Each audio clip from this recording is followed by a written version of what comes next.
और एजेंट ने बोला कि 25 लाख फंड दिखाने और आपने स्टेट डाल दिए, एक्सेप्ट नहीं होते, कभी भी एक्सेप्ट नहीं होते, आपका जीटी नहीं अप्रूव होगा उस कंडीशन में।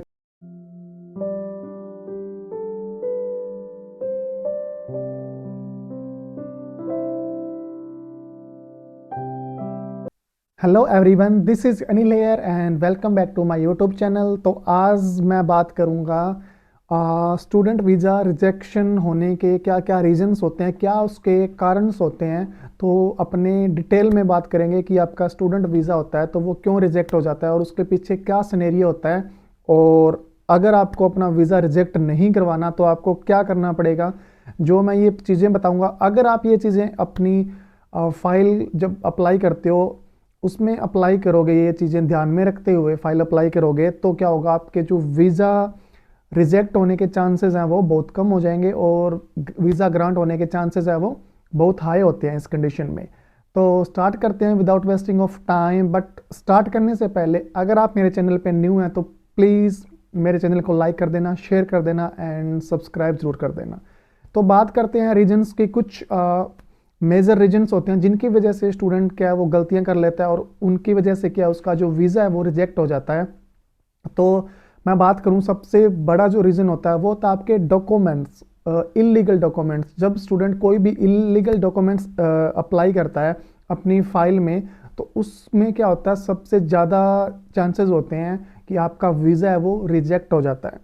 तो जैसे कोई स्टूडेंट है, किसी ने +2 किया है, किसी ने बैचलर किया है, किसी ने मास्टर किया है, तो क्या होता है कि जैसे अगर आप फाइल लगा रहे हो तो उसमें गैप आ जाता है आपकी स्टडी में। जैसे कोई स्टूडेंट है, उसने क्या किया, 2022 में क्या है उसका स्टडी फिनिश हुआ और उसका उसने फाइल अप्लाई करनी है 24 में, तो क्या हुआ, 1 ईयर का गैप हो गया ऑलमोस्ट उसका ना। तो उस गैप में क्या होता है, आपको शो करना होता है। एक चीज़ मैं आपको क्लियर कर दूं कि ऑस्ट्रेलिया मिनिमम आपका 6 मंथ का आपका गैप है वो चल जाता है। उसमें आप कुछ भी शो कर सकते हो कि हाँ मैंने पीटी के लिए प्रिपेयर किया, या मेरा माइंडसेट मैंने बनाया कि मुझे क्या चूज़ करना चाहिए जिससे मुझे हेल्प हो इन फ्यूचर।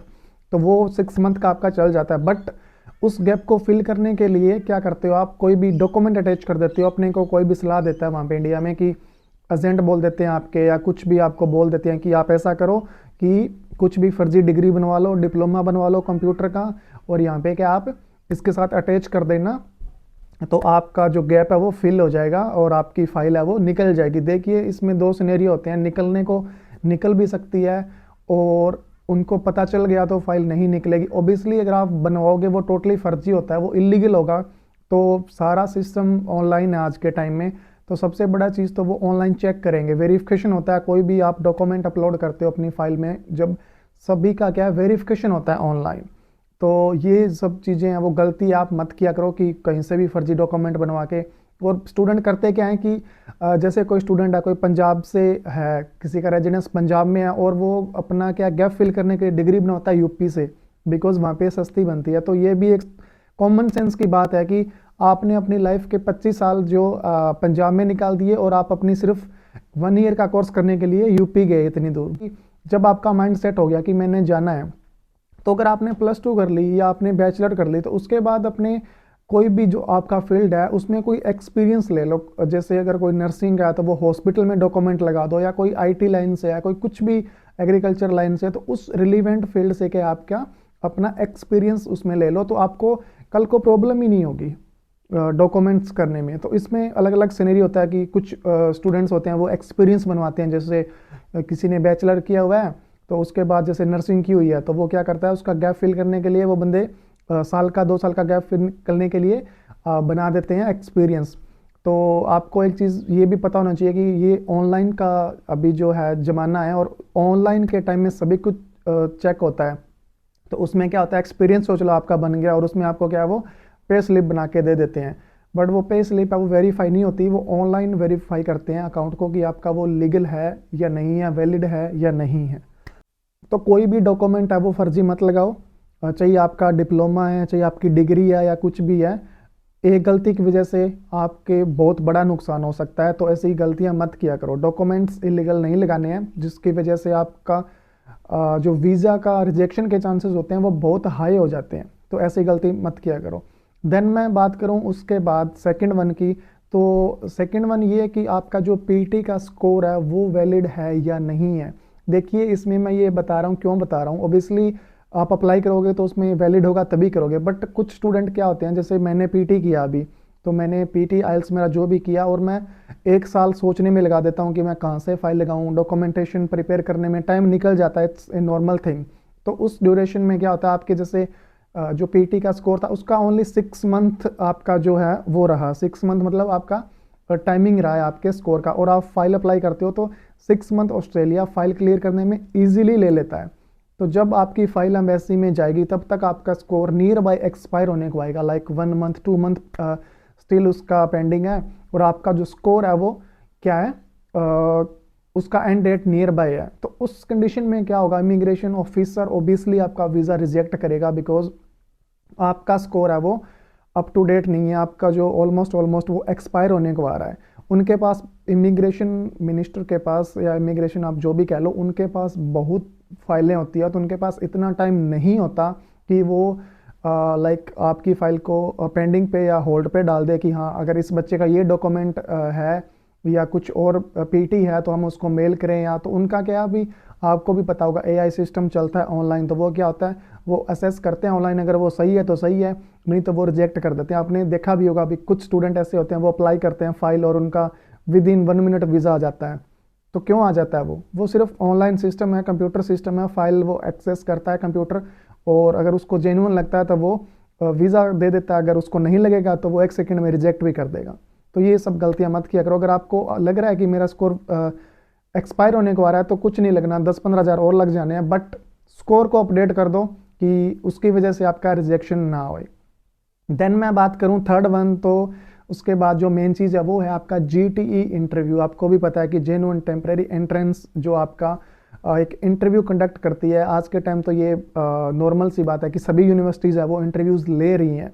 तो उस सिनेरियो में भी बहुत से वीज़े हैं वो क्या होते हैं, रिजेक्ट होते हैं, बिकॉज स्टूडेंट्स को पता नहीं होता कि एक्चुअल में क्या जीटी होता है और क्या वो पूछेंगे, तो स्टूडेंट हेजिटेट हो जाता है। और पहले तो ये था कि आज से 2-3 साल पहले तो चलो वो कॉल करते थे और पूछ लेते थे ऑडियो कॉल पे, बट अभी जो होते हैं वो जूम ऐप पे आपके लाइव जो इंटरव्यूज़ होते हैं वो क्या होते हैं, इमिग्रेशन मिनिस्टर होते हैं वो कंडक्ट करते हैं। तो उसमें आपको फंड्स की डिटेल आपकी पता होना चाहिए, आपका कोर्स का ड्यूरेशन क्या है, क्या क्या आपका सब्जेक्ट्स हैं, उसके फ्यूचर प्रोस्पेक्ट्स क्या हैं, आप आपका कोर्स फिनिश होने के बाद क्या करोगे, होम कंट्री में आओगे या ऑस्ट्रेलिया में स्टे करोगे, ये सब बहुत इंपॉर्टेंट देती है अपनी फाइल के वीज़ा ग्रांट कराने में। तो इन सब का बहुत वेजेस होता है, ये सब स्टूडेंट्स को पता भी होना चाहिए, जीटी के बारे में डिटेल में पता होना चाहिए, एक एक चीज़ बारीकी से पता होना चाहिए। अगर कोई स्टूडेंट है उसको पूछ लिया कि तेरा पासपोर्ट नंबर क्या है, तो उसको उसने फाइल प्रोसेस में है और उसको पासपोर्ट नंबर ही नहीं पता, तो ऑब्वियसली वो भी सोचेगा ना कितना वो फूल है कि उसको यही नहीं पता कि उसका पासपोर्ट नंबर क्या है, जो कि एक मेन आइडेंटिटी है, इंटरनेशनल लेवल पे चलती है। तो ऑब्वियसली ये छोटी छोटी बातें हैं, ध्यान रखने वाली बातें हैं कि आपको वो सिर्फ पता होनी चाहिए। देन मैं उसके बाद बात करूं फोर्थ वन, तो फोर्थ वन होता है आपका मेडिकल कंडीशंस के रिलेटेड। अगर आपको कुछ भी डिजीज़ है जो कि कम्युनिकेबल डिजीजेज, मोस्टली ये क्या है ऐसी कंट्रीज़ है जो कि अवॉइड करती है, अगर आपको कोई भी कम्युनिकेबल डिजीज़ है जो कि स्प्रेड हो सकती है, उस कंडीशन में आपको ये वीज़ा नहीं देंगे। आपका मेडिकल अप टू डेट होना चाहिए, आप जब मेडिकल करवाते हो तो वो अप टू डेट होना चाहिए। और अगर आपको ऐसी कुछ है, जैसे किसी को नॉर्मल सी बात है कि किसी को डायबिटिक हो सकती है, या किसी को आइज़ की प्रॉब्लम हो सकती है, किसी को कुछ और प्रॉब्लम हो सकती है, तो उसका एक अलग से मेडिकल सर्टिफिकेट बनवा के अच्छा सा कि उसको ये प्रूव कर सको कि ये जो चीज़ है वो कम्युनिकेबल नहीं है। देन नेक्स्ट मैं बात करूँ तो आपका हेल्थ कवर, जो ओवरसीज़ का हेल्थ कवर होता है। देखिए कुछ स्टूडेंट्स क्या करते हैं, गलती करते हैं कि बाय नहीं करते हेल्थ कवर और बोलते हैं कि हम वहाँ पे चले जाएंगे और वहाँ पे जाके देख लेंगे, या वहाँ पे चीप मिलेगा। या देखिए अगर आपका वीज़ा ग्रांट हो गया और आप यहाँ पे आ रहे हो अभी, जैसे एयरपोर्ट पे आपने क्या यहाँ पे लैंड किया और आपको इमिग्रेशन मिनिस्टर ने सिर्फ वो डॉक्यूमेंट्स ही मांगे, ऑब्वियसली आपके सीओई उन्होंने बोल दिया, आपका वीज़ा उन्होंने बोल दिया, और आपको बोल दिया कि आपके इंश्योरेंस दिखाओ। अगर आपका इंश्योरेंस नहीं है तो आपका visa hand to hand cancel हो जाएगा, ये बात भी आपको पता होनी चाहिए। और ये बातें हमेशा न्यूज़ में आती रहती है कि कुछ स्टूडेंट आए, उनका एयरपोर्ट पे वीज़ा कैंसिल हो गया, देन उनको डिपोर्ट कर दिया। तो ये गलतियाँ स्टूडेंट करता है यहाँ पे। तो ये नहीं है कि आपका वीज़ा ग्रांट हो गया तब भी आप सिक्योर हो, सिक्योर नहीं हो जब तक आप यहाँ पे ऑस्ट्रेलिया में एंटर नहीं कर जाते। अगर आप इमिग्रेशन को फेस करते हो वहाँ पे भी आपको सब कुछ पता होना चाहिए, डिटेल में पता होना चाहिए, वहाँ पर भी आपका वीज़ा कैंसिल हो सकता है ग्रांट होने के बाद भी। तो इन सब चीज़ों से अवेयर रहिए। ये 4-5 पॉइंट्स हैं वो ध्यान में देने वाले हैं कि जब आप फाइल अप्लाई करते हो तो ऑब्वियसली इलीगल डॉक्यूमेंट जितना अवॉइड हो सकता है उतना अवॉइड करो, और ट्राई करो कि अगर आपका माइंड सेट हो ही गया तो लीगल वे में फाइल को टैकल करने की सोचो, ताकि आपका वीज़ा है वो जल्दी से जल्दी ग्रांट हो जाए, और इलीगल वे में आप नहीं जाओ तो ही आपके लिए अच्छा रहेगा। एंड सबसे बड़ी गलती जो होती है अपने स्टूडेंट्स करते हैं कि अपने फंड्स होते हैं वो वाली, कि फ़ंड अपने लीगल शो कर देते हैं। देखिए स्टडी का तो आपको भी पता है, कोई भी स्टूडेंट चाहे बैचलर में आओ, चाहे मास्टर में आओ, चाहे +2 करते ही आओ, तो आपका जो एक्सपेंस आता है ना ऑस्ट्रेलिया का, वो 14-15 लाख इजीली आ जाता है। वन टाइम का मैं बात कर रहा हूँ, वन टाइम की फ़ी पे करके और आप ऑस्ट्रेलिया में लैंड करते हो तब तक आपका इतना खर्चा आता है। बट उसके अलावा आपको फंड शो करने होते हैं अकाउंट में, 25 लाख टू 40 लाख तक आपकी स्टडी के अकॉर्डिंग आपकी फ़ीस एक्सपेंसेस वो सब इंक्लूड करके आपको शो करने होते हैं।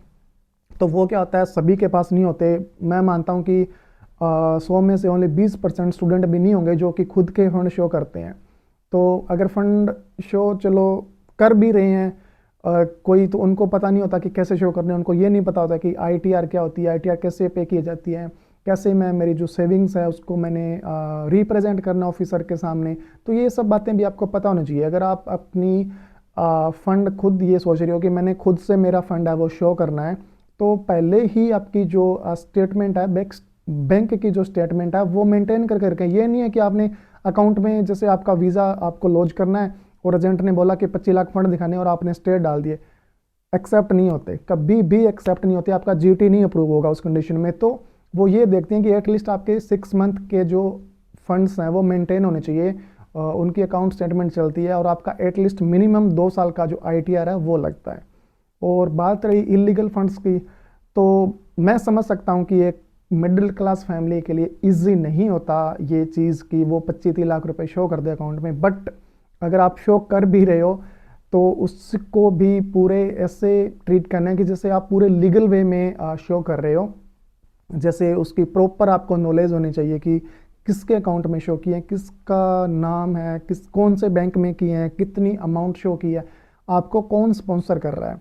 स्पॉन्सर का मीन जो फंड शो कर रहा है वो आपको स्पॉन्सर कर रहा होता है, आपके पेरेंट्स, आपके ग्रैंड पेरेंट्स, अंकल आंटी, मामा मम्मी जो भी कर रहे हो, तो उनकी डिटेल आपको पता होनी चाहिए, क्या रिलेशन है आपका, ये सब भी आपको GT में पूछा जाता है। इवन आपको जब आप लैंड करते हो ऑस्ट्रेलिया में तब भी आपको ये क्वेरीज होती है, वो पूछी जा सकती है। 100 में से 2 स्टूडेंट पिक करेंगे और उनका इंटरव्यू ऑब्वियसली होता है एयरपोर्ट पे भी। तो बी अवेयर, ये सब चीज़ें जो कि ध्यान में रखने वाली है। इन सब चीज़ों पे अगर आप वर्क करके अपनी फाइल को अप्लाई करते हो तो मैं ये बोल सकता हूँ, श्योरिटी दे सकता हूँ कि आपको अपना वीज़ा मिल जाता है। देखिए अभी पीछे जो हुआ था वो कंडीशन अलग थी कि इन्होंने कोविड को देखते या पता नहीं कैसे बहुत से वीज़े रिजेक्ट किए थे, बट ऑस्ट्रेलिया का यही रूल है, अगर आप जेन्युइन हो तो आपको वीज़ा मिलता है और ये वीज़ा देते भी हैं। तो उम्मीद करता हूँ कि इस वीडियो से आपकी काफ़ी हेल्प होगी, और कुछ भी आपको लाइक डॉक्यूमेंटेशन के रिगार्डिंग, फाइल प्रोसेस के रिगार्डिंग, कौन सा कोर्स सेलेक्ट करना है, फ्यूचर पॉसिबिलिटीज़ इन ऑस्ट्रेलिया, कोई भी क्वेरीज होती है तो feel free to contact me. मैं मेरा इंस्टा का लिंक वो डिस्क्रिप्शन में डाल दूंगा, आप मुझे मैसेज कर सकते हो, कमेंट ड्रॉप कर सकते हो, मेरा टेलीग्राम का ग्रुप है वो आप ज्वाइन कर लो, वहाँ से आपको काफ़ी हेल्प मिल जाती है। तो उम्मीद करता हूँ कि ये वीडियो आपको पसंद आई होगी, and if you guys like this video please like, share and subscribe my channel. Thank you so much.